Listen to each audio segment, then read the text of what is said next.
Hi, welcome to Ketobiography. I'm your host, Robin Dobbins. My guest today is a lived experience advocate, a community organizer, and has coined his own way of eating. He hosts a podcast and several online groups and is an integral part of Metabolic Collective community. He does all of this while maintaining work and family life and being all in on fatherhood. He's become a great friend and my go to when I need help with anything. I don't know why it's taken so long to have him on the show, but it's better late than never. Please welcome Stephen Trunts to Keto Biography. Stephen, here's the thing. I know you have this Trunts as your last name, but we call you Stephen T, and I have a feeling that's actually none of those are your last name, which is fine. You don't have to divulge this information. But I hesitated because I almost just said, please welcome Stephen T. And then now I'm looking at you and it says name goes here. So he can be anyone we want him to be today. But I'm so happy that we finally made this happen. Like I said, I've no idea what's taken us so long. We've known each other probably 2-3 years now. I think at least 3 years. And here we are today, finally making it happen. So welcome. I'm so glad you're here. It's really, really great to be here. I appreciate the introduction. I'm glad that you put in the all in on fatherhood because that's really a big part of my story. But I think the most important part of what you said, or the most special part to me, was that you referred to me as a great friend. I really appreciate that. I knew you'd like that. I did it on purpose just to guss you up. It's none of it's true. Well, it's working because I don't know if you can see, but I'm blushing a little bit. No, it is true. Like I've been able to we have a lot in common in similar lived experience, which obviously I'll have you get into, but uh, it I've talked about this before when I'm telling my story. Like it's hard to have other people understand. Like you do make a conscious decision to go public with what you've dealt with and how you know the issues that you have, and then something happens and there's like a bump in that road, which is totally human, but it's very hard to talk about it because you feel like you have to keep this presence, or people feel like it. I usually talk about it, but a lot of people do feel like it, but it's hard to find other people who understand that. So having you as a friend to go to talk to be like, because I understand that you understand and we can relate to each other on that, has been very important to me, especially in this past year and a half that I've struggled so much. So yes, I do consider you a good friend. None of that was a lie, even though I said it was, but it's not. It's interesting because with our roles within Metabolic Collective, I don't know how you see things, but for me, it's you're my superior. It's like you're the boss and I'm the employee because you're like leading the social media group and then I'm running the X account. So it's showing up a lot of the times I'm seeing you like this on camera and you're my boss and I feel like I'm the employee. So it's hard to balance that versus a friendship, and not always, like, I've always considered you a friend, but not always knowing if you consider that or you just look at me as like, one of your underlings or something. Listen, we went through some struggles with me learning how to, I don't feel like a boss, but with me learning how to work. Right. Be an employee and an employer. And that wasn't the most beautiful time, I don't think, but I think the patience worked, and I never ever want anybody to look at me, and you guys are all volunteers and I appreciate all the work that everybody is doing to help push Metabolic Collective forward and get it out there. And we struggled finding what that voice looked like, but I never ever, like, I could tell you at any time, Stephen, go take this and go run with it, and you did that. So yeah, I know that was a hard time, but we got through it. We're on the other side, and I don't think we have to go back. And there's always still going to be that chain of command, and I consider myself a good soldier and I take my responsibility seriously. So I still value that relationship of where I may see you as my boss, and it's been really great to work with you. But let's get more personal. I don't know why. Let's take it there. I don't know why it's taking so long. I mean, I was supposed to be on your show when it was the old show and you had a co-host and that never happened. And I've been wanting to have you on my show for a while. I think I'm interviewing you next week maybe. And I'm really looking forward to it. Really, really looking forward to all of this. Yeah. So I will end up jumping around, I guess, but I think that we should start with the beginning. We talked before we kind of went live that if you haven't been on the show before, and you guys, Stephen's story is out there, so you can look him up and find a story in several different places. But can you just give us the brief backstory? Because I know we want to talk more about the now than the then.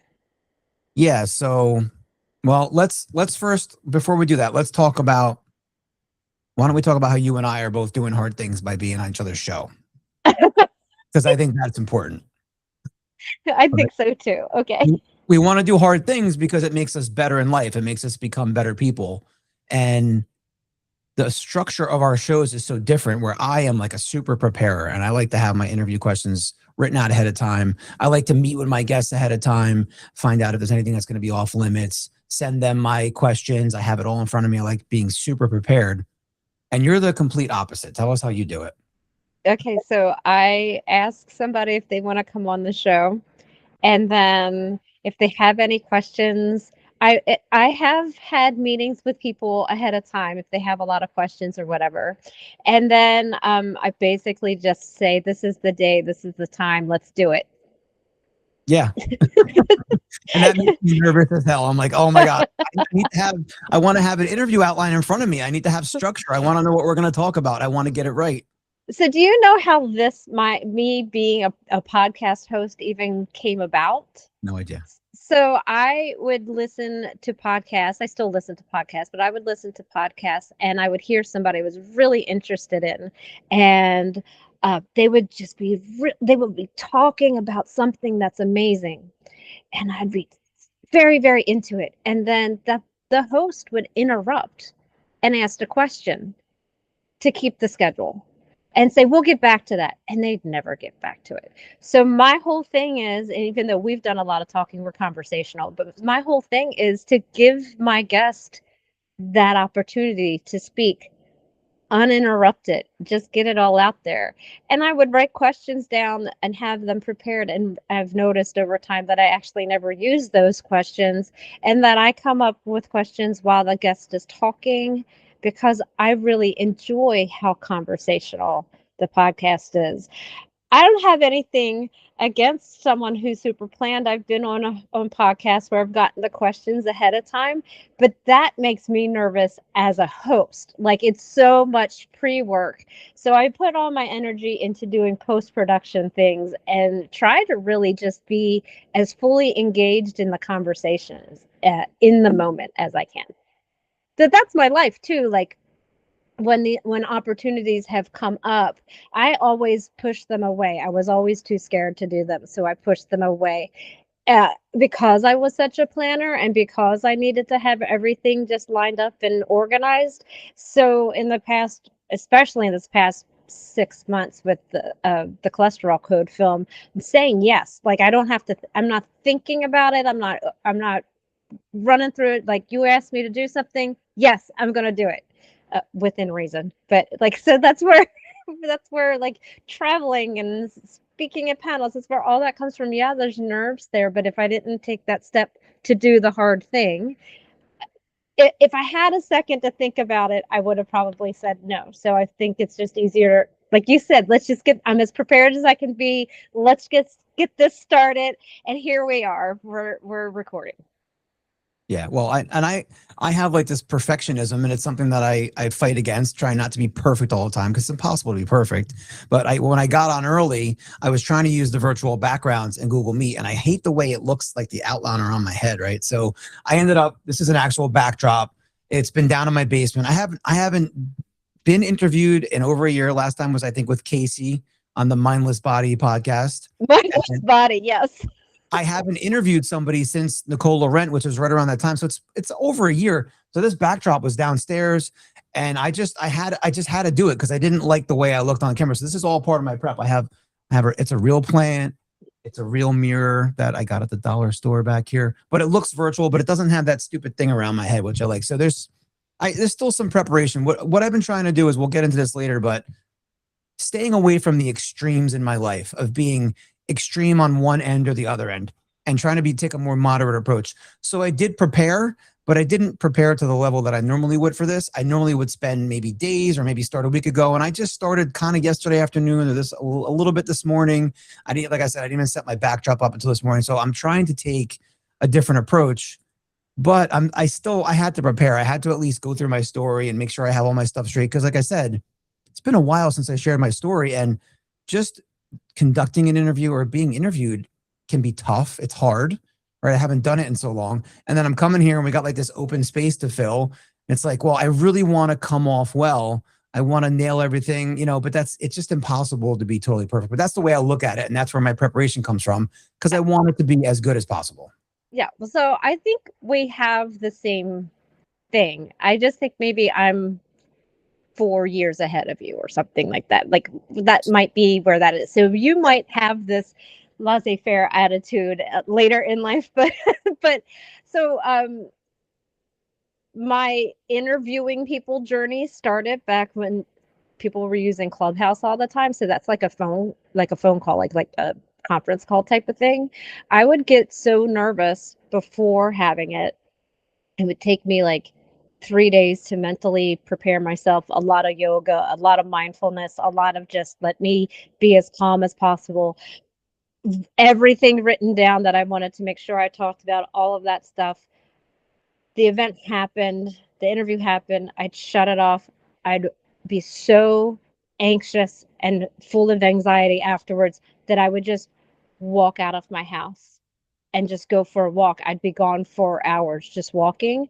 And then I'd locked myself out of the house. I would have to climb in. There's a photo of me climbing in through my daughter's window because I wanted to show, like, this is how nervous I get. I had to climb through the window because I locked myself out of the house. So it'd be like 3 days of anxiety, the day of, the anxiety following, and then 3 more days of anxiety. So basically, I was anxious, like it was just elevated the whole time, but I didn't stop doing it.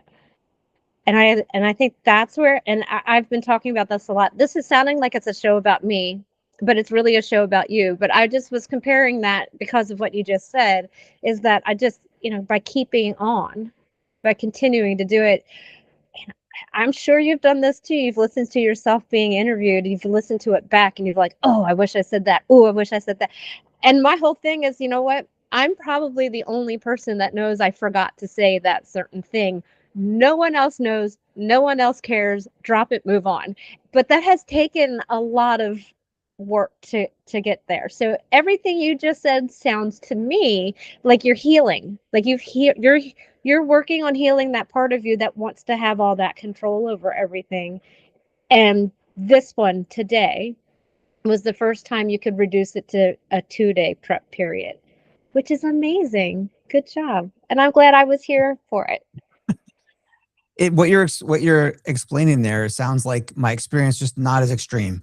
I would get revved up before, a couple days before, especially when I'm conducting the interview. It's a little bit different, especially when it's somebody like Georgia Eid or Nicole Loren, and I have questions coming from the community and things like that. It feels like more pressure. And I would always meditate, and I would tell my family, like, hey, I've got this recording I'm doing. It's a 2-hour recording. I need like an hour before I start. And I don't want to have like no noise in the house. I need to go I need to be in a quiet room. I was trying to conduct all my interviews while my wife was working and my kids in school, so it can be quiet. Today, I just showed up. Like, I didn't meditate. I didn't really do anything. I just showed up. Right. So that's a big change. Yeah, look at you.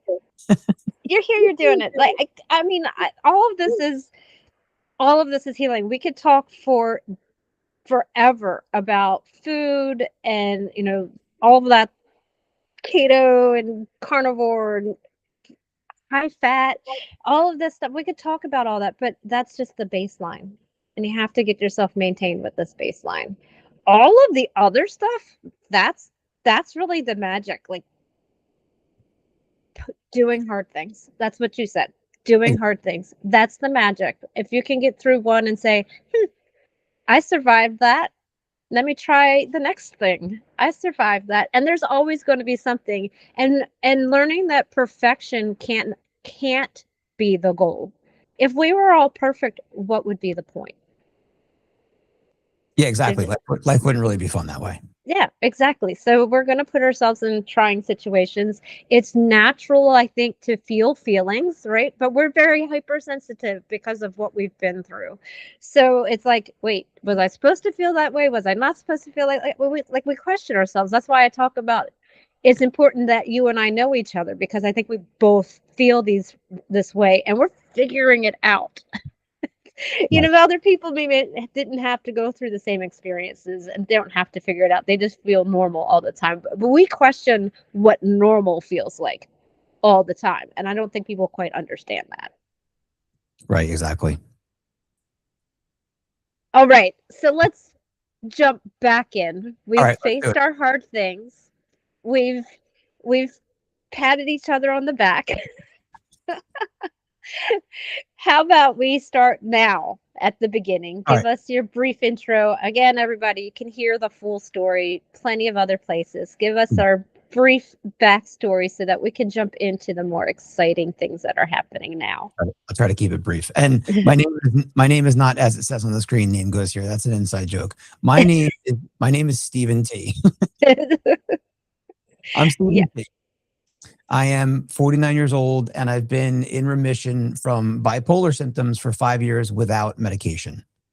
Now, life isn't perfect. I do experience other mild symptoms at times, but I haven't had any bipolar episodes in over 5 years. My original diagnosis was bipolar 2 mixed. I was considered a rapid cycler. So I would cycle throughout the day. I would typically be depressed in the morning and hypomanic at night. And I started battling depression and anxiety early in life as a kid.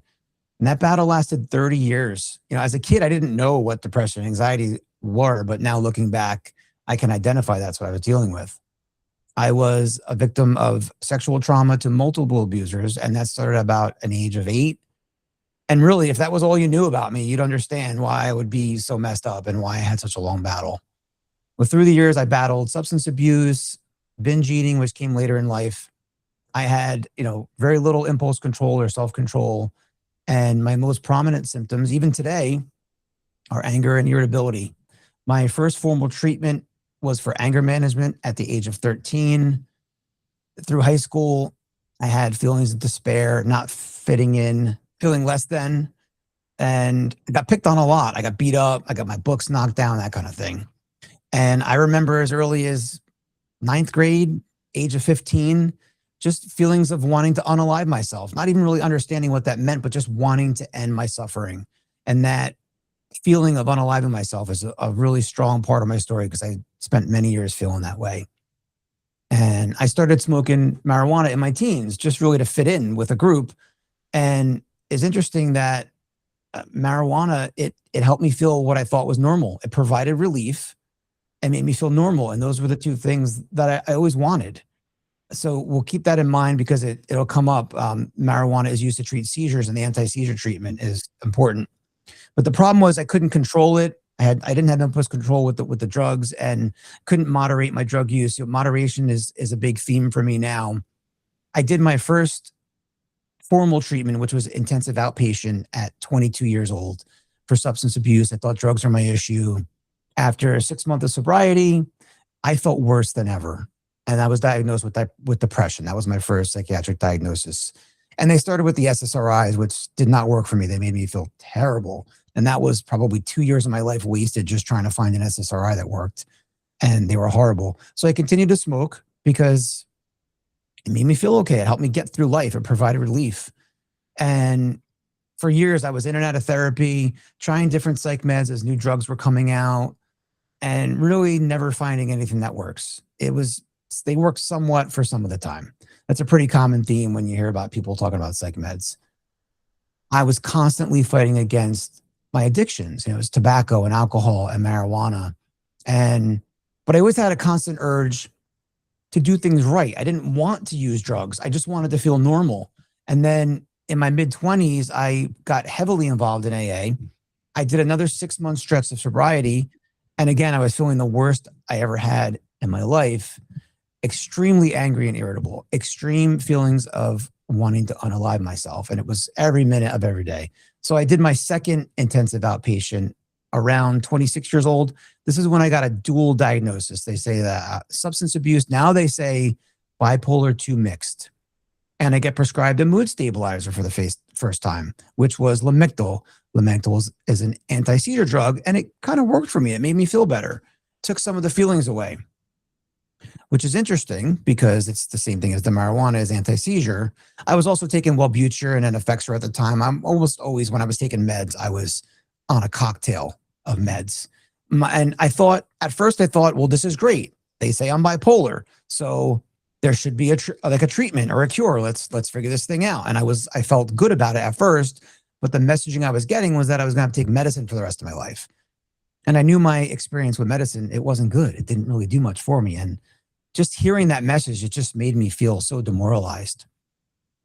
I didn't want to think I was facing a lifelong battle, that there's just no way that I can win because the meds don't work for me.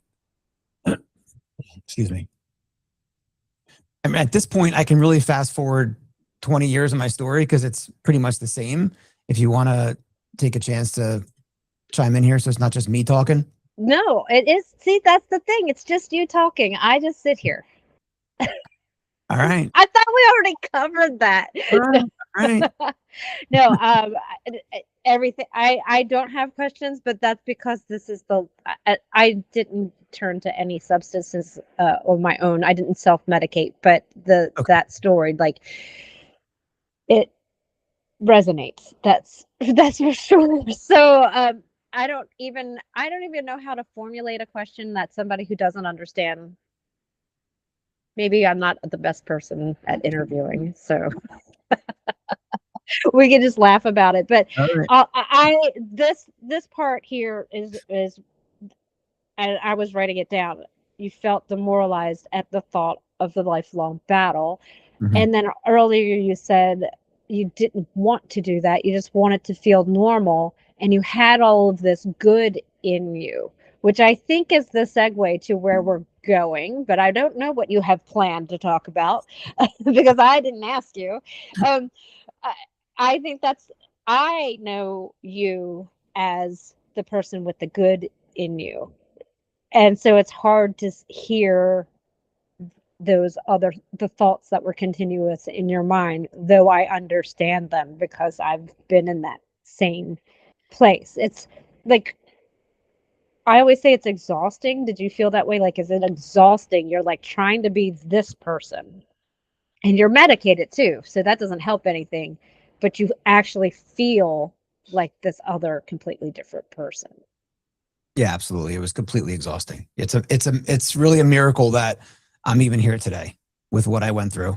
You know, I don't have the profound story where I can say, yeah, you know, I had a psychotic break and I was hospitalized and they had to hold me down and inject me with meds. Like, it wasn't that extreme, but the suffering that I went through, how hard it was, how difficult it was to go through life every day, being angry at myself, angry at everything around me, wanting to unalive myself constantly. It's extremely exhausting. And having to smoke pot all day long just to get up out of bed and go to work, it's extremely exhausting.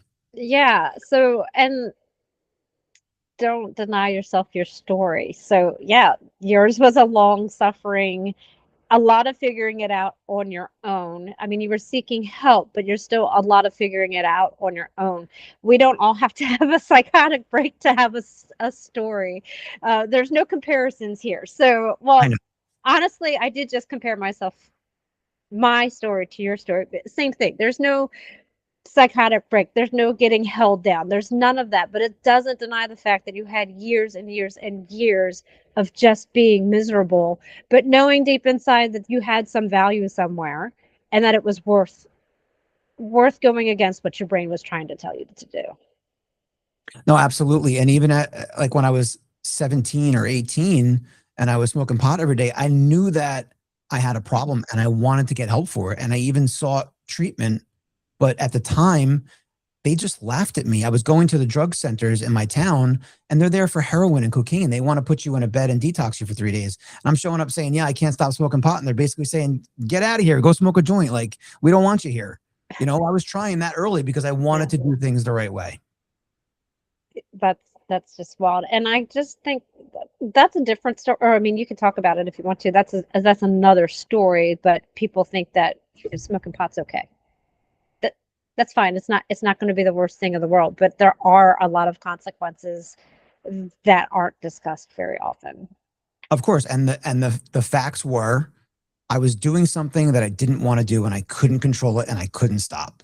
And Right. even the couple of IOPs I went through, I shared those spaces with people that were coming off heroin and cocaine. And some of them, they were very vocal about it. They didn't like it. They thought that it was a joke that I couldn't stop smoking pot. And they'd be like, well, did you ever buy an ounce of weed and smoke the whole thing in a day? And be like, yeah, actually, I've bought large quantities and gone through it all really fast. And they found it hard to believe that I could actually do that. But it's real.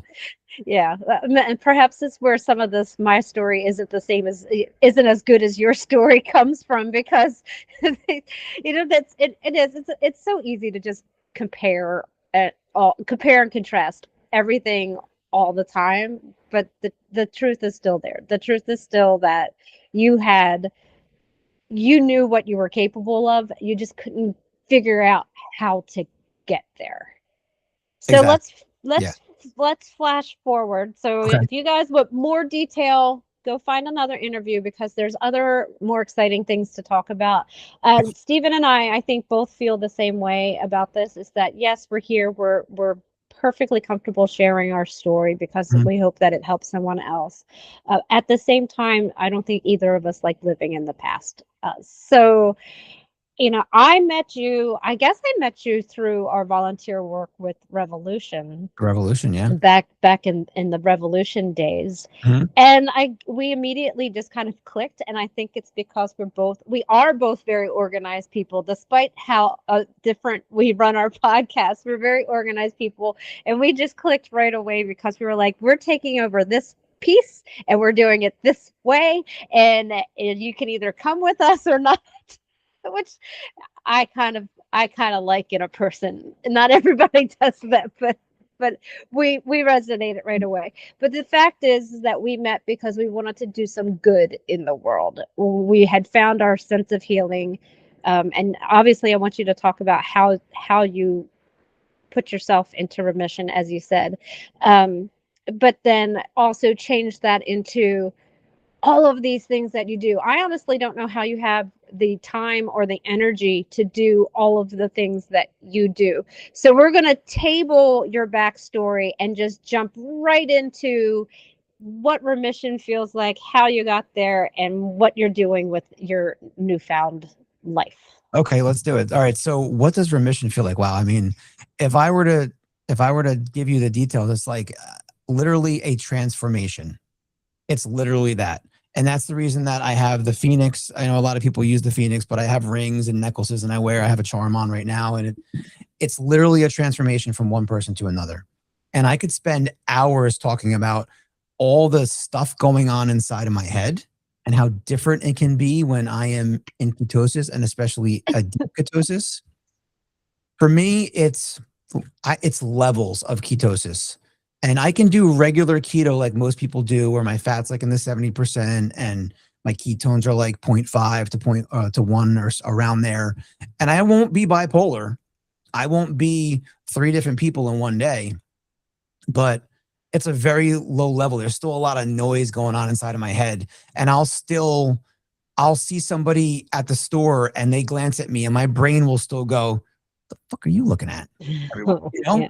It's not me. I can identify the difference. It's my brain, the way it interprets the things around me. And that noise that I hear, I want it to go away. So I get, and that's why I typically I'm eating like 90% fat on most days, not all the time. And even that I've gotten more moderate with over the past couple of months. But I like to be in a deeper ketosis because my brain just gets so calm. And you mentioned in the beginning about being all in on fatherhood. And really, that's the essence of my life right now. My daughter is the reason that I'm here today. She's the reason that I'm doing everything I'm doing in the metabolic psychiatry space. She has her own issues that she deals with. The OCD is the worst. She's got ADHD. We started her on a ketogenic diet in second grade. She's now finishing up fourth grade. She still maintains improvements from it, and anytime she veers off the diet, we see it gets worse. And she's 9.5 years old. It's a really special time in my life, and I talk to people like you and many others that have kids that have grown up, and they all keep telling me, it goes fast and cherish it, and I know this, and I can see it happening as it's happening, but it's really been it's been amazing. And so she's the main reason that I want to be as calm and as happy as I can be. And my life really revolves around that. And I have to structure my days so that when she's getting off the bus at 3:30 and it's just going to be her and I for a couple hours because mom is working, I need to have my best energy at that time. And for a long time, I would have great days. She would go off to school and I would get a workout in and I'd work on, projects I'm working on, writing a book and all this stuff. And then 3:30 rolls around and all of a sudden I'm a little bit tired and then I'm being a little bit cranky with her. And it could be just as simple as like, she's asking me to do something like a coloring page with her. And in my mind, I'm like, nah, I don't really want to do that. I'm tired. I don't want to be that way. I want to be like, yes, let's go. I want to have all the energy I need for her. That's for me right now. That's what the full remission looks like. It's great that I don't have to cycle through depression and hypomania throughout the day, but trying to be the best that I can be, that is not enough. I need to have the most calm and the most happy I can so I can be there for her. I'm a lot like her playmate, like her siblings she's never had. And I want to fulfill that role the best I can. Okay. That's beautiful. No, I have always appreciated that about you. Like you said earlier, this boss employee employer relationship, and you're like, at 3:30, I gotta go. And that's so great. I wish that I had those experiences. So I'm so happy that you have found this place in your life while your daughter's still young, while you can still do all these things with her and be her father slash sibling because um not everybody gets to have that experience, and that's such a I think it's great that you say it out loud as part of your story so that people understand, like, it's okay to heal, have the energy to do a whole bunch of things, but prioritize your family first. I don't have follow-up questions. I'm so, like I said, I'm really good at this. I don't have follow-up questions for it. You've made me tear up because my baby just graduated high school, and I she was in 5th grade when we moved here. So I'm thankful for that time from 5th grade up that I got to have, because before that, that wasn't there. So again, this isn't about me, but you've made me cry. It's too early in the morning for crying. So we're going to suck them up and we're going to move on. And I'm giggly also. I don't know. Maybe it's too early in the morning for me. I don't know. But I'm doing the best to fight back my own tears. I typically, when I'm you talking about her, I get I'm emotional. trying to change the subject so that I don't continue crying, Stephen, and it's not working. Uh, You want to talk about how I was a vegetarian and a vegan for 20 years and now I eat an all meat diet? That's pretty interesting, right? I want to talk about, yes, let's change the subject. Thank you for being a podcast host and knowing what the heck's going on, because I'm losing it over here, you guys. So if you're not watching, I'm actively crying.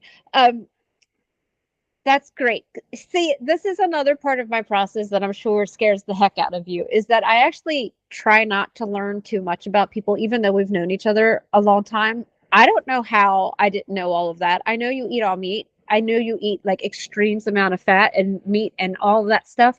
But the vegan vegetarian part, apparently I've not logged that in my Oh yeah. brain. So Yeah. yes, I want to talk about that. Yeah, I absolutely do.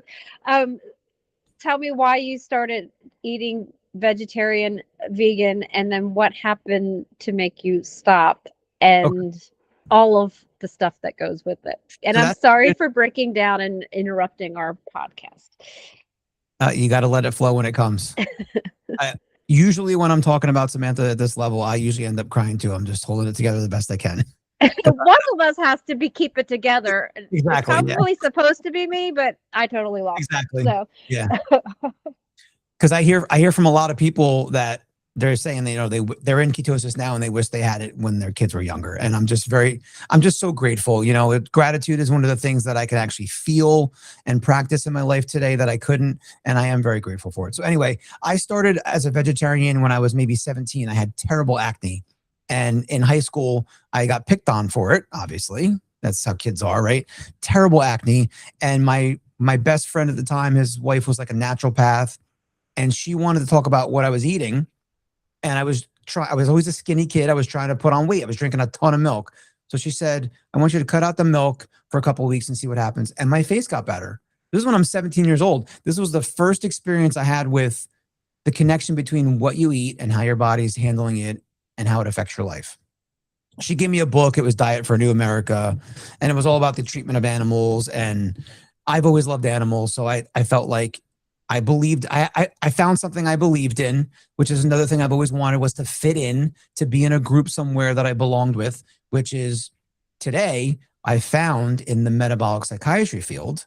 I belong in this community, and I can say it. I'm actually a leader in this community when you look at the groups I'm leading and the things that I'm doing. So I'm not just like a member on the side. I'm a prominent figure in this community, which is awesome. I've always wanted to fit in. But so I had vegetarianism as my identity for a while. It felt good to have something to identify with.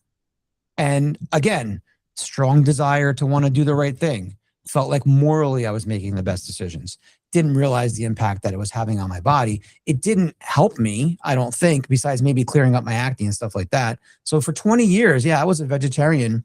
Towards the end, I was a vegan. And then I even tried raw vegan for like a year or two towards the end of it.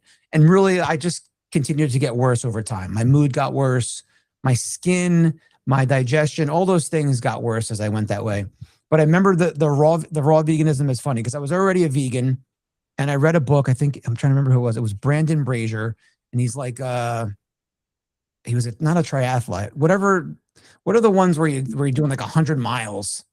What are those called? Do you remember? Ultra marathons. He was like an ultra marathoner, and he was doing a raw vegan diet. So I'm like, this is what I've been missing. I've been doing this vegan diet. I need to go raw vegan. So some of the stuff you lightly cook, you may cook it in the oven like at 110 degrees or something like that. So some of it's slightly cooked, but it's just funny. I went raw vegan and I got worse, and I was just feeling terrible, like really terrible. And I'm like, you know what? I'm just going to try having some meat and see. And you'll hear this from a lot of people. The first time I tried meat, it was like fireworks going off in my brain. And I immediately felt a little bit calmer, a little bit happier. I just felt better overall. So I added meat back in years before I found ketosis. I had already added meat back in, and it was a lot of fun. And the way that I am, so I like to track things. So I put together a list. I contacted all my friends and I said, tell me all the best restaurants you go to, all the best meat dishes all over the place. And I made a list. And like for 2 years, I was going to all these places and trying all these meat dishes and really enjoying it. And then the way I got into the diet that I do today, so it's a little bit of a story, but I'll try to keep it brief.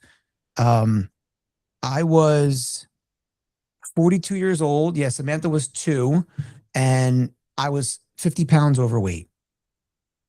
So, all right, I was always into weightlifting. I was a power lifter for a couple of years. That was my passion before she was born. It was bench press and deadlifting. And I was strong for my size. And then when she was born, I fell off a ladder. I dislocated my hand and shattered my wrist. And it was a devastating injury. They were talking about fusing my hand onto my wrist so that I wouldn't even be able to move my hand anymore. It was devastating. So for a year, I couldn't work out. We were also raising our kid on one salary and eating as cheaply as possible. And that meant a lot of pasta and a lot of bread every day. One of my other passions at the time was making my own sourdough. I loved the process, the bread. I would make 2 loaves every Sunday, and one of them was just to eat out of the oven fresh. My wife and I would eat the whole loaf fresh. And then the other loaf, I'd portion up, I'd bring to work. I would have pasta and bread every day. but I was 50 pounds overweight. Now, when I put on weight like that, you wouldn't, like, I would say that I was fat, but people would never say that I was fat. But 50 pounds overweight, for me, that means today I'm wearing a size 30 shorts or pants. I was in a 36 and they were tight on me, but I had all my weight around my midsection, but I felt disgusting. I couldn't bend over to put my shoes on, that kind of thing. I couldn't get on the floor and play with my kid like I wanted to. And I had no reason to be depressed at that time in my life. Samantha was 2 years old. The way my job was set up, I worked at night, so I got to spend the whole day with her. I would get up in the morning, spend the whole day with her. We would nap together. We would shower together. All the things. I got to be a dad and go off to work. There was no reason for me to wake up every day feeling like I wanted to unalive myself. And I said, you know what? I got to do something about this. And I remembered from my powerlifting days, there was a diet plan I did called the carb backload. And you would pretty much fast most of the day and eat your carbs late at night after working out. So I remembered how that worked well for me. I dropped the bread, I dropped the pasta. I lost 20 pounds really quickly. Like in like 2 to 3 weeks, I lost like 20 pounds and started to feel better right away. But I always just thought it was because I lost weight. I didn't know that there was could be anything else going on. I was eating kind of paleo, I guess what you would call it at the time. And this is like 2019. And I remember hearing Vinny Tortorich on a podcast.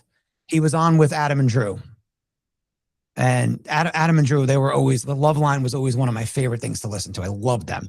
And Vinny was on, and he's talking about people eating an all meat diet. It wasn't even called anything yet. It wasn't the carnivore diet, I don't think, until Sean Baker's book, probably, right?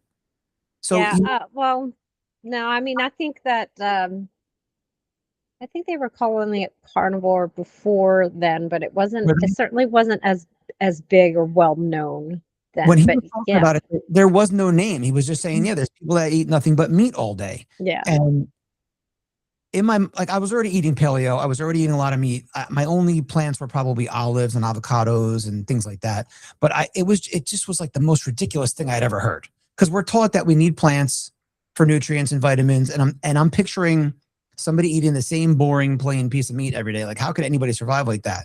But that idea always stuck in my head because it's a very extreme idea. I've always been a very extreme person. So that idea was in my mind. And over the next couple of months, I noticed that the more meat I ate, the less plants I ate, the better I felt. The better my mood was, the better my skin and digestion were. So this is how I do things. This is pragmatism. I follow what works in the moment. So I followed that path. I discovered pretty soon that I needed a certain amount of fat. Otherwise I would drag. And I was doing it with dairy. I was doing it with butter. And then I still don't know how or why, but I went to the butcher down the street and I got some beef fat. I don't know where that came from. And this is going back over 6 years ago. And I've been going to him ever since and getting beef fat. So within 6 months of hearing Vinny, I was eating nothing but meat and fat and really feeling my best ever.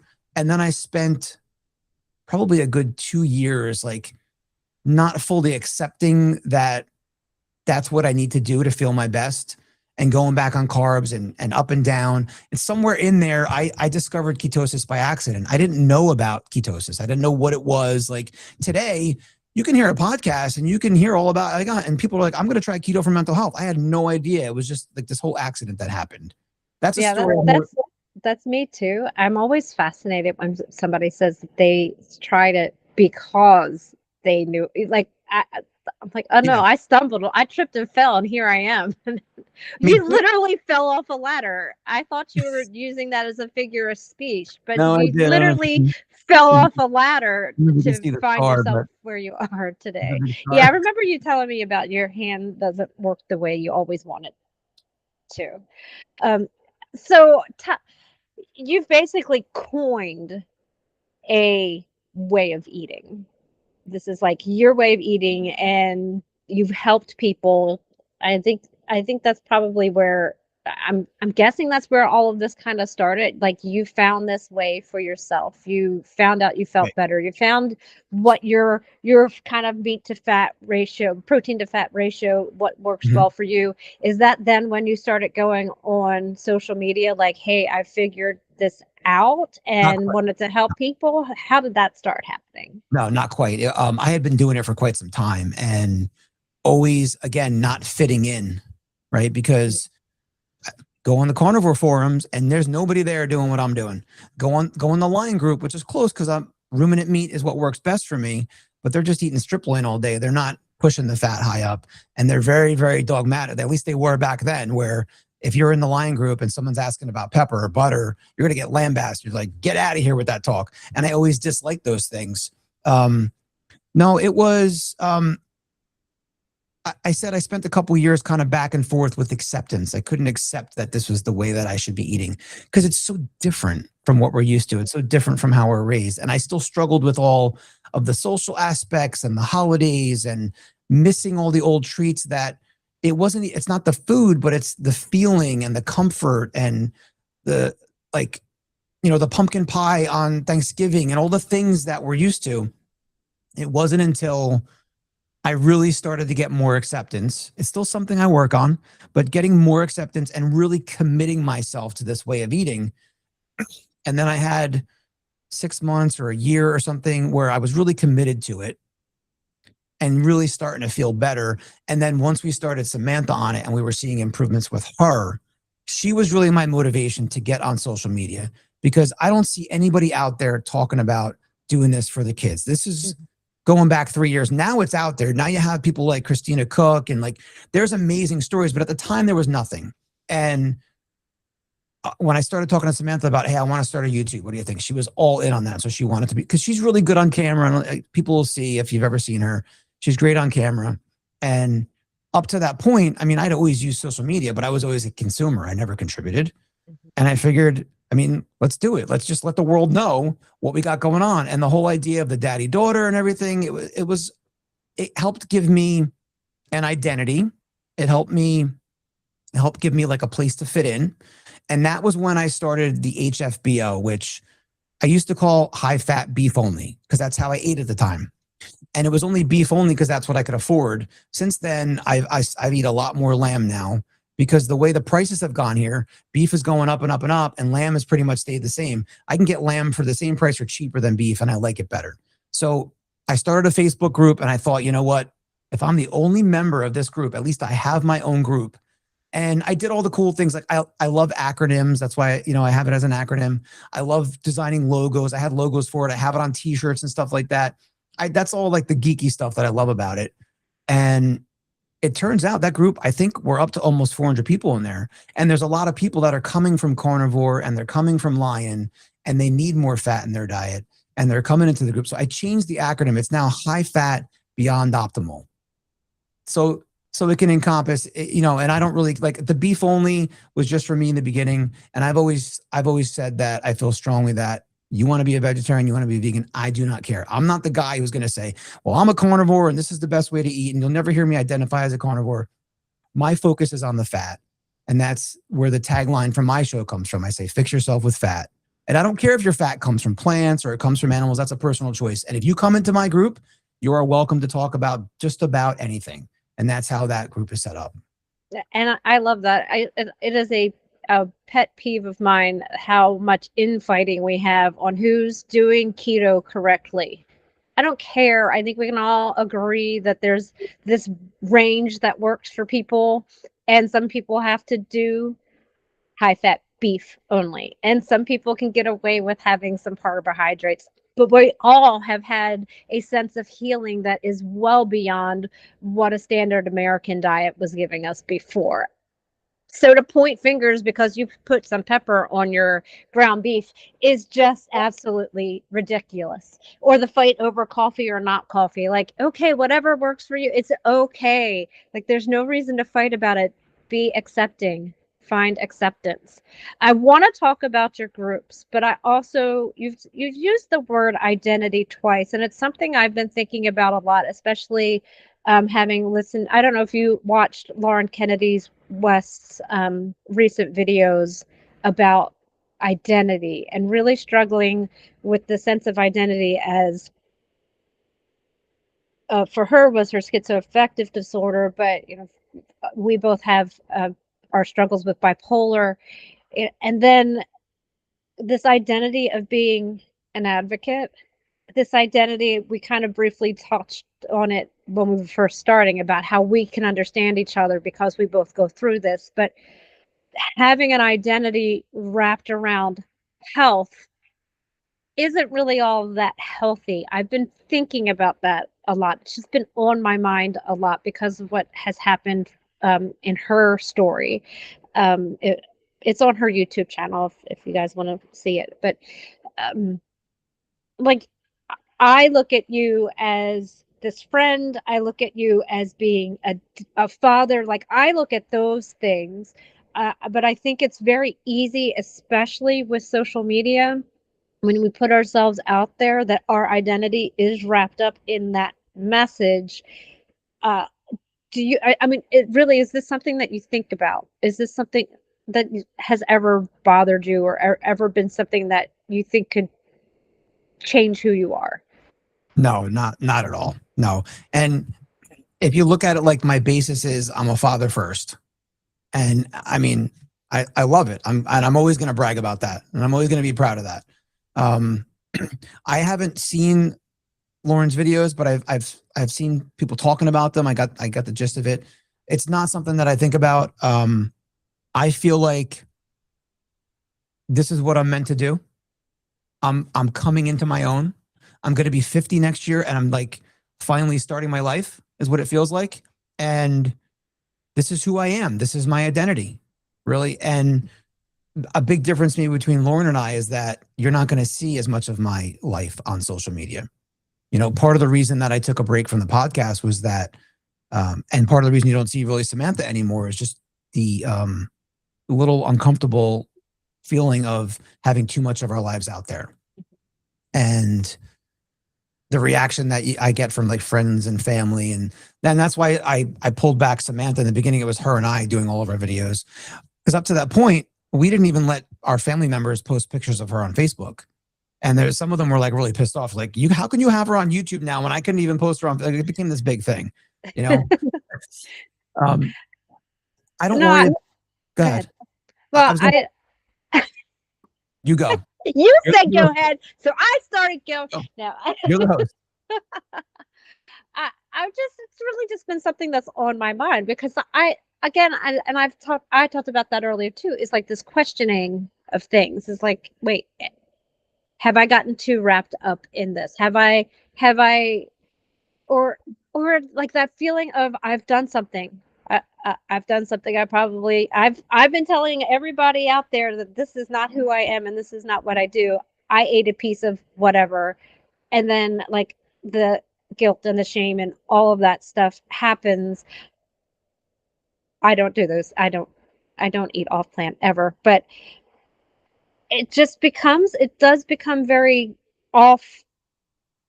It can become a weight. And, coming from a place for you in your story, what you're talking about, wanting to fit in and wanting to, do all this is all part of your history. And so you go through a vegetarian and a vegan identity, and then you go through this. But I do feel like from you, everything that you're doing is coming from this place of like you're compelled to help. I say that a lot. I feel compelled to share this. I feel compelled, and I do get that from you. And actually, I get it from Lauren as well. I don't want to discount that, but it is easy to get ourselves wrapped up in.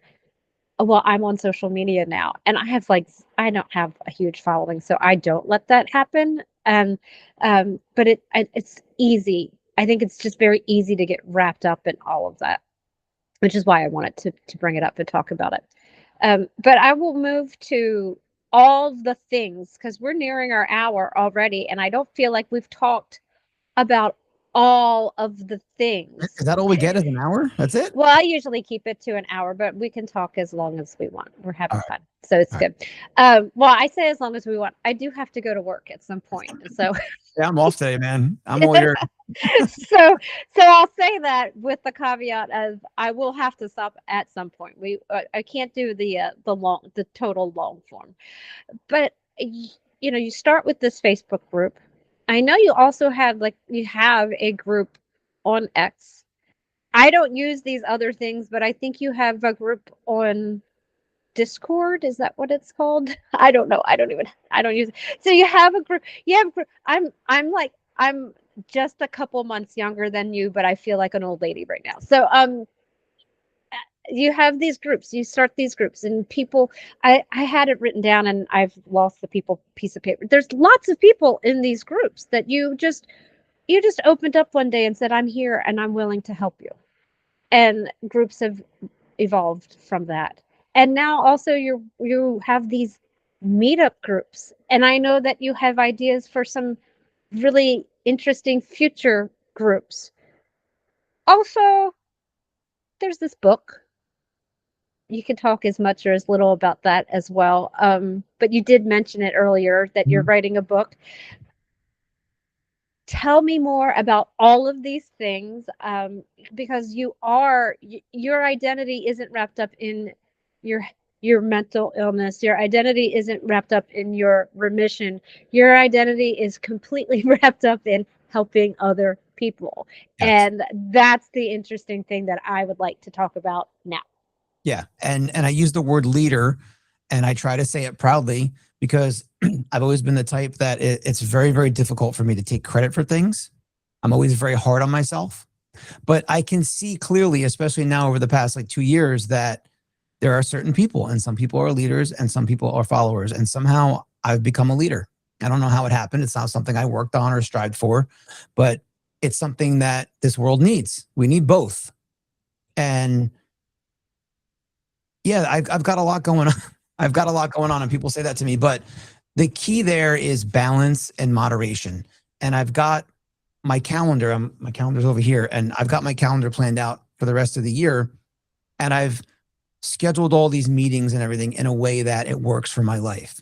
And this is part of the reason you're not going to see me being the guy on Facebook or on Twitter every day and putting out these big long posts and trying to get a following. I don't care about any of that stuff. It's not me. It never was me. I did it in the beginning to try to get the word out about Samantha and I and using this diet, but there's other people doing that now that you don't need me. You don't need me there for that. And that's uncomfortable for me. So I'm not doing it. Um, the Well, main, I feel like that too. Like I don't I'm not an influencer. I'm just this lady no, that has this story that likes to tell it, and right. and I like to hear other people's stories and I want to share them. That I don't feel like an influencer. I don't have this compulsion to go on social media every day and take pictures of my food and the Me neither. macros and all the things that it's healing in my body, blah blah blah.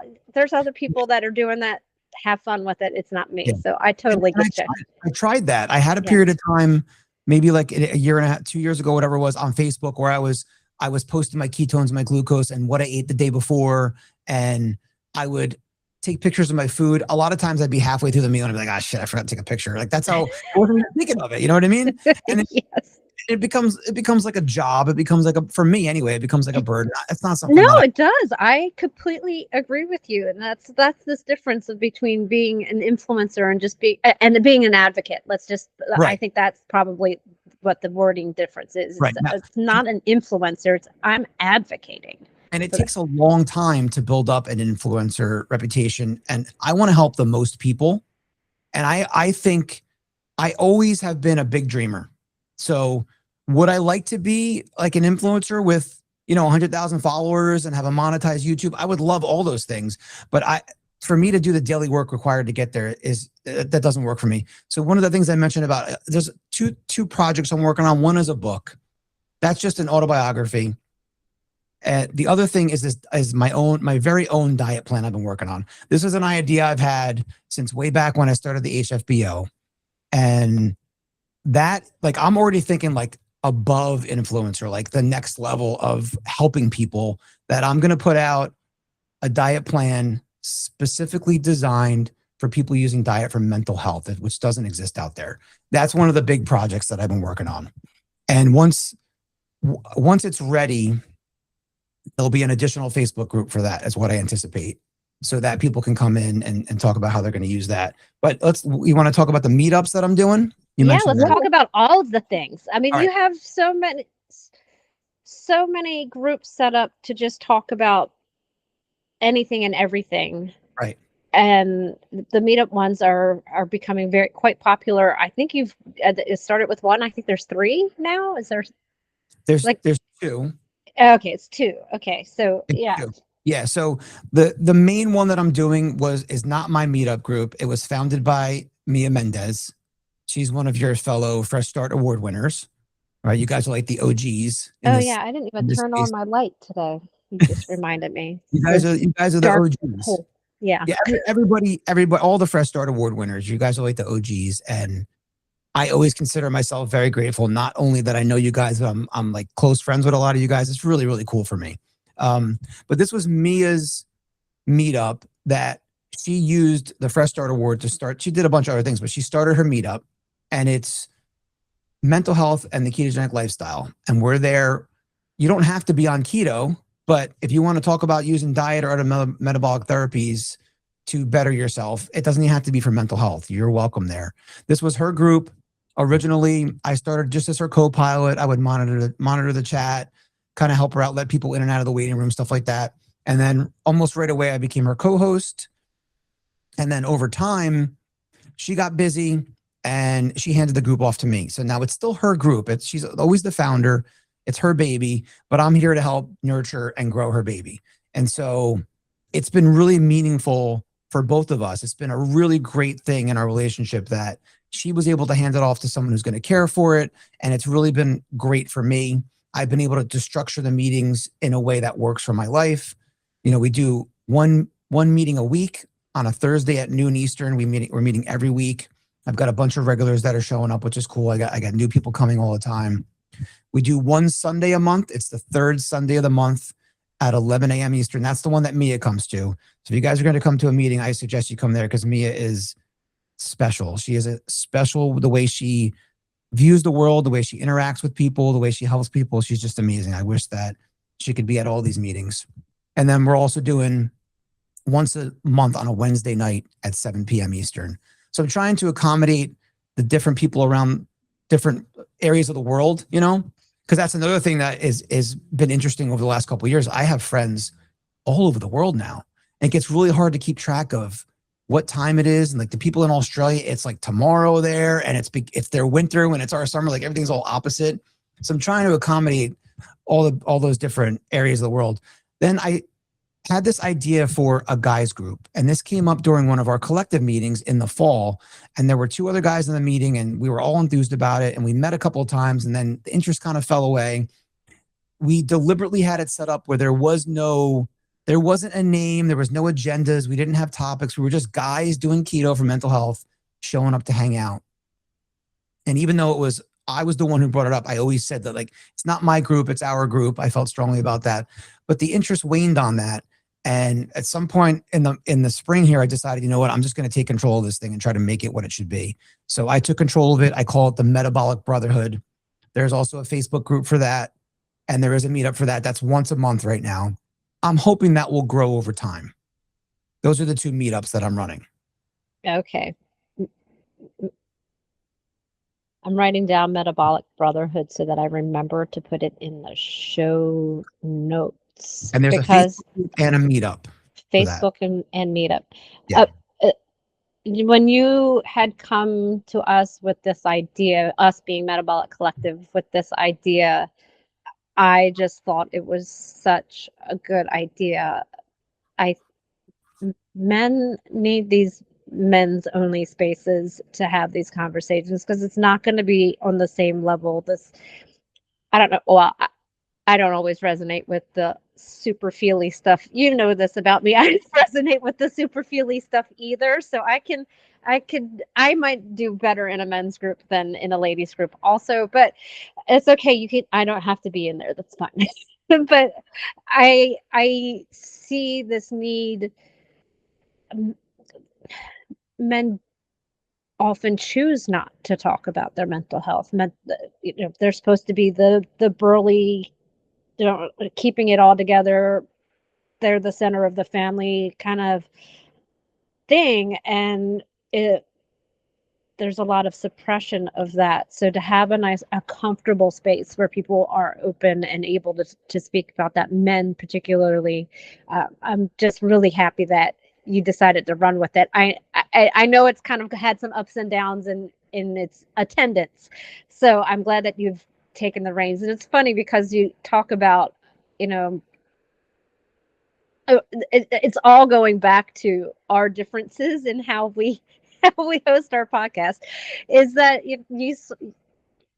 we could be laissez-faire the way I am and try to host a group, but that's not going to work. You have to have somebody that's going to have control. So if you emerge as the leader and take the reins, there's absolutely nothing wrong with that. Otherwise, it may not ever happen. So I'm glad you kind of saw it for what it was, and you're pushing that forward. Yeah, and it's just as much, all this stuff I'm doing is just as much for me as it is for other people. Every time that I run a meetup, even if it's the Thursday meetup and it's a bunch of new people and I'm talking about, you know, ketones versus glucose, I'm going through like the basics with people, it's still beneficial for me. It's still helpful for me in some way. I'm always going to have a little bit of preparation for it. And then community and connecting with people is a really powerful metabolic therapy. One of the things that I've been learning about lately is spirituality and how to integrate that in my life. So sometimes we're saying an opening, I'll call it a prayer, but it's like more like a mantra. I'm saying something in the beginning. So there's spirituality, there's connection there. And there are times where I feel like these meetings are helping me more than they're helping other people. You know, it's good for me too. Well, you should be doing things that are beneficial to you. It wouldn't work well if you were just like this master of ceremonies kind of, like you need to be involved in it. You need to be completely vested in it. And so yeah, it should definitely, there's nothing wrong with that. It would be weird for you to start a women's only group. It wouldn't be the same for you. So yeah, that these are all great things, and they're so, you just have, your hands are just in so many things, and it's not, I mean, I'm like looking at all of your profiles and seeing all these groups and all this, and I'm like, I don't know how he does it all. He manages it all. Um, but I'm thankful that you're working it out. You do talk about balance and moderation, and your calendar being all about balance and moderation. So it does sound like you're prioritizing appropriately. And you and I have talked before about how you like to keep yourself busy. So is that part of your healing process as well? Absolutely. And it's not so much the fact of being busy, but it's the accountability that it does for me. And like, for instance, knowing that I had this appearance coming up, we just had our Memorial Day weekend, and the weather sucked here, by the way. It was cold and rainy. So we didn't get to do Memorial Day things. But ever since last week, like, I have just made better decisions and kept myself together. You know, it could be simple as just going to bed the same time, waking up the same time, like just it, knowing that I had this appearance here and wanting to show up as my best version of myself, not just for me, but for you and your show. So it's a good product that we're putting out there. It's helped me, right? It helps keep me accountable. And it's kind of like it just never ends. So tomorrow night, I'm going to be hosting a meetup. That's our monthly one. Then Thursday, I have another meetup. It's just these constant things. It keeps me grounded and making good decisions, responsible, accountable. That has always done so much for me, the accountability factor. And the just overall importance of community. You can try to do this stuff on your own, but if you don't have community, then you do lose that accountability factor. And that's what's so important as Rob said. But I want to make sure we've talked about all the things that you want to talk about, because I do have to go to work at some point. So have we covered all of the things, or is there anything else that you would like to share? I mean, I could talk for hours about this stuff. You know, I there's know. there's fasting. There's my experiment with fermented vegetables lately. I talked about ketosis as levels. There's all the other metabolic things I'm doing, like the grounding and, you know, all that stuff. No Wi-Fi in the house. I kind of talked about what I referred to as my energy balancing. I'm trying to balance my energy throughout the day, making sure that I pull back on from doing too many things so that I have my energy at the end of the day. There's my morning routine. Like, there's just so many things that we could talk about. Well, that's what's interesting, is that, we could talk about keto. We could talk about a ketogenic diet, but it's not just that. Like, that's foundational. There's so many other things that are appropriate and important for metabolic healing. And it's not just the food, it's everything else. So why don't you give me, before we roll out, your top, let's say five, your top five things that you do for your metabolic mental health. My top five things. So are we including the diet in that because it is the foundation? Well, let's just say that the diet is foundational and you can have five more. That, yeah, Okay. you're All right. reasonable 4, 6. I see what's happening here. So, so I can't have the five other things unless the foundation is in place. That's what it means by foundational, right? Yes. But for me, most days I'm eating once a day, sometimes twice a day, but I don't spend very long eating. I'm eating for like 5 minutes. I'm done. It's a 24-hour day. I'm spending 5 minutes eating. So we can't spend that much time talking about it. But just to be perfectly clear with everybody that if I don't have control of what's going in my mouth and how often, that I can't have the life I want. I can't have these other things. What works best for me, I think, as an overall theme would be simplicity, keeping things simple and easy and manageable. For me, I like to be able to go to bed the same time and wake up the same time. It's not always possible. I've got a kid here. We've got a nighttime routine. It gets disrupted. But for the most part, I'm going to bed the same time, waking up the same time. Even on the weekends when I don't have work, I don't have responsibilities, I just feel better when I wake up the same time. Simple, easy, right? First thing in the morning, I still test my blood on my glucose and ketones every morning. I enjoy doing it. It keeps me on point. If I had more money, I would test throughout the day, but I just do that one test. And then I go for a walk. And on a school day like today, it might be like an 8-minute walk. I go around the shortest block in my neighborhood just to get outside. I used to do it always barefoot, even in the snow, but I've backed off from that as that is more of an extreme. I'm trying to be more moderate. I do put barefoot sandals on. My feet are still exposed, but I'm not grounding. There's a whole lot that goes into that, but it's a moderate approach. I like to get outside, even if it's just for 8 minutes, fresh air, get my body moving. And a lot of days when I come back in from that walk, I have to sign into work. Now, this time of year, the sun's up already, so it's fine. But during the winter, when I have to look at my computer screen before the sun's even up, I hate that. So I have incandescent lights. I have a lamp on either side. I have a salt lamp. I have incandescent bulbs. There are no LEDs in my house except for one in the hallway. The LEDs are gone. The Wi-Fi is off. I talked about that. I mentioned that already. People can really trip out on that one. I haven't had Wi-Fi in the house for years. All right, so I get up. I go for the walk. I usually sign into work. And then I'm doing some kind of breathing exercise, usually Wim Hof, which is intermittent hypoxia. Even just a couple quick rounds. Something I love about that, it's fun. It's I'm double dipping there. I'm getting a little bit of meditation, 10 or 15 minutes, and I'm also breathing, but there's strong science that says that it supports your immune system, makes your immune system stronger. So who doesn't want to be more resistant to germs? I've got a kid in 4th grade, a wife working in a preschool surrounded by germs. So the walk, the breathing, mobility exercise. I try to view my body like it's a machine and it needs, or you could say it's a car and it needs oil changes. Like I just got to maintain my body, because if I don't, I'm at my desk too long, my body starts to hurt, and then I can't function to be the person I want. So there's some mobility there. And then, so is that 3 things? I don't know. I feel like it's already at 15, but keep going. I like it. No, it's good. All right. Balancing, budgeting my energy throughout the day, like a bank account, withdrawals and deposits. And I can't make deposits all day long and then expect to still have money when Samantha comes home from school. So this can be very difficult for me, especially when I'm doing well. When I'm really doing well and I've got ketones in the mid 2s and I've been there for a while and like everything's great, I'm calm, I'm happy. It's very easy for me to overdo it and not notice, not see it in the moment. So this is where tracking comes in handy, making sure I'm tracking everything I'm doing. If I'm going to spend time working on my book, I can't just be mindless about it.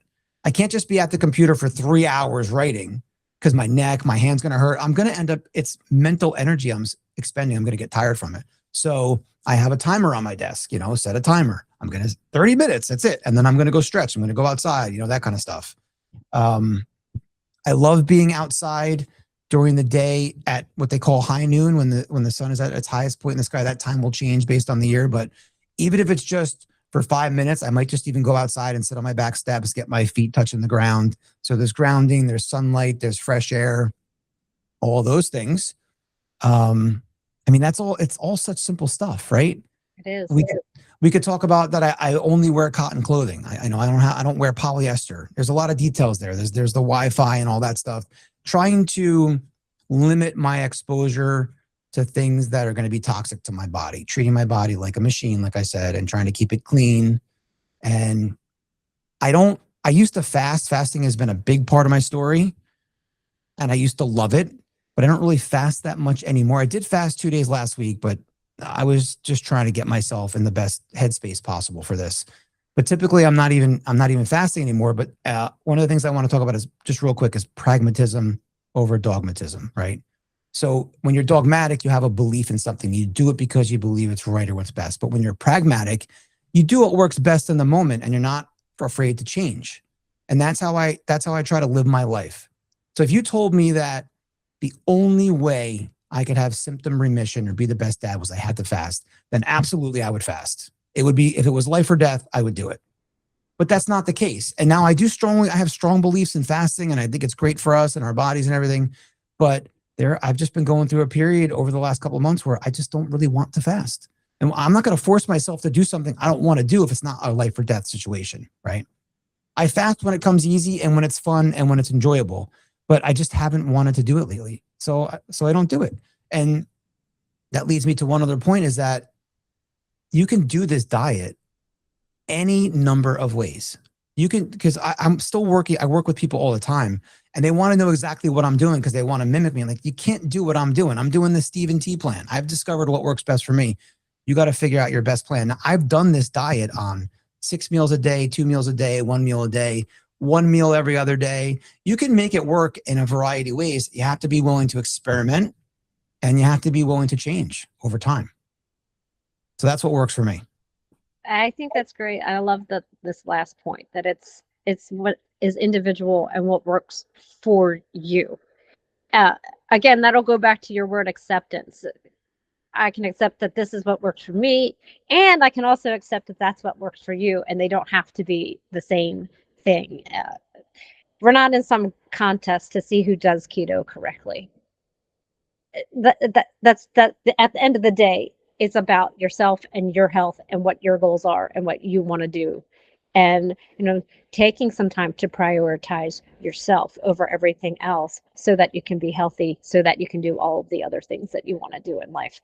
And that is the biggest takeaway right now, is that individualized nature of the whole thing. Exactly. That's where I got the name of my YouTube channel from. It's the name of my business now. It's Find Your Keto.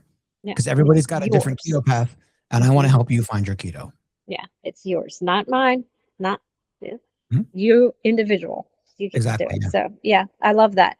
Well, I do have to log into work in about 15 minutes, so Okay. I do have Well, to run. Stephen, I am so glad that we finally made this happen. I know there's so much more there. Maybe and instead of you talking to me when I'm on your show, you can talk about you like I did me when you're whatever somehow. So yeah. I'm glad we finally made this work. This has been a lot of fun. It's been a lot of fun. I guess I'm learning about myself that 8:30 in the morning is too soon for me to try to have a normal conversation with another human, but we made it work. So you guys, if this went a little off the rails and silly, that's because I may or may not be all the way awake yet, but it's been wonderful. I'm glad we made it work, even if it had me being a little bit extra silly today, but no better person to be silly with than you, Stephen. I'm so glad you're on the ride. I'm so glad that we get to work together as often as we do now through Metabolic Collective. And I'm just so happy to see all of these wonderful things coming together, because I know you've worked very hard at making that happen, and some inconsistencies in your life made it inconsistent, but it's all coming back into place, and that's okay, right? Like, there's everyone has bumps in the road, so it's okay to just pick yourself up, pull your pants back up, and keep moving forward. And I love that it's all finally coming together and clicking, and you're you're doing your balance and moderation well, because that was a struggle for quite some time. So, on behalf of Stephen T., I'm Robin Dobbins. Thank you for hearing our keto biography. Bye.